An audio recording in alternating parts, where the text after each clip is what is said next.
They say good things come to those who wait. What they don't tell you is if you wait too long, something bad might happen.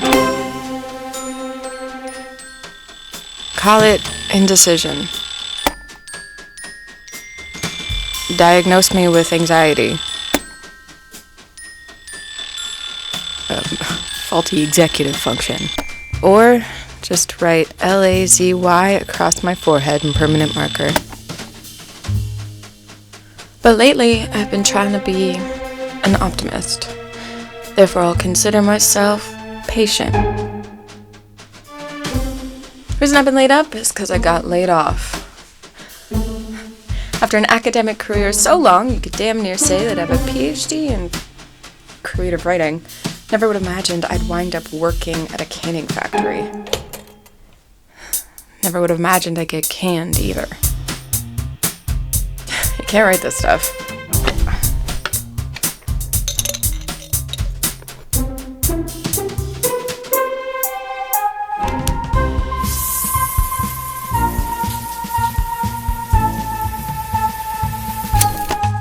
To say that today is the most important day of the rest of my life would be an understatement. To say that today is the most important day of the rest of my life and I am running late is a little more on the money. But this day of days has been a long time coming.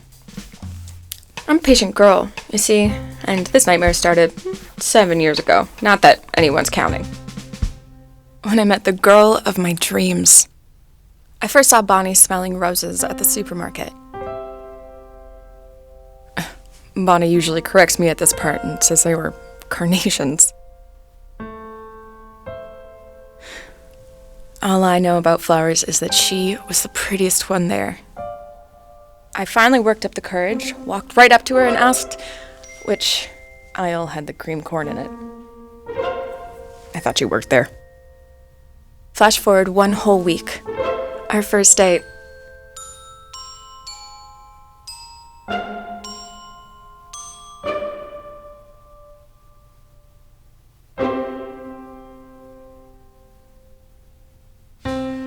Flash even more forward to last week. To us. 7 years later. Penniless and eating creamed corn and bread heels. Otherwise known as my less than generous severance package. The thing about soulmates is that there are no rules. You didn't spend your whole life looking for one or find yours right under your nose. 7 years, and I never told her. It was around this time that Bonnie decided that we needed to get our act together.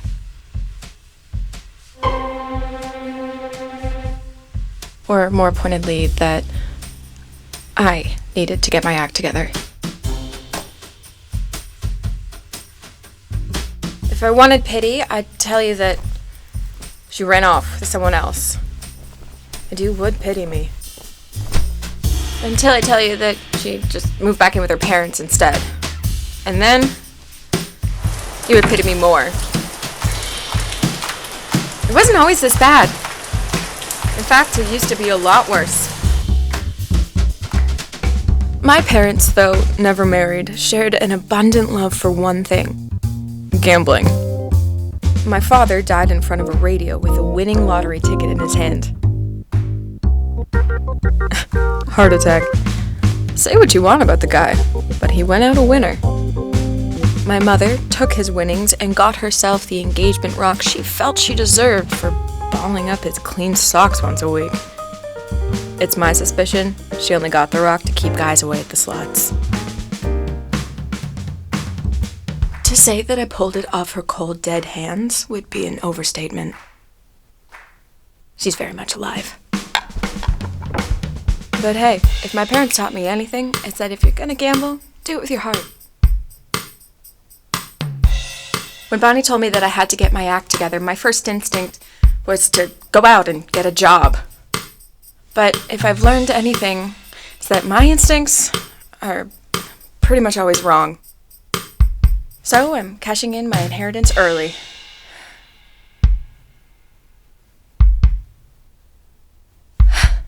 7 years without telling her that she's my soulmate. Yes, I waited too long. Yes, she's fed up, and yeah, all the odds are against me, but maybe this is the moment that I have been waiting for to tell her. All she needs to do is say yes. She told me that was the stupidest idea I've ever had. To think that she would want to spend the rest of her life with some gaudy rock on her hand weighing her down. Which brings me here. Pawning my would-be engagement ring to you, a would-be jeweler. That is a sad story, man. You're not wrong. There's nothing sad about this rock, though. I will give you 8 large. Bonnie was right not to marry me. A girl willing to steal from her parents and no sooner get down on one knee flashing her ill-gotten family jewels.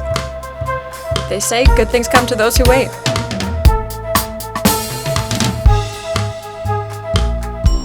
Bonnie suggested instead we sell the rock. Now, it isn't much, but it'll get us the fresh start that I have always owed to the woman who finally broke my lifelong unlucky streak. So she really just gave you the ring? Yeah. Okay. Really?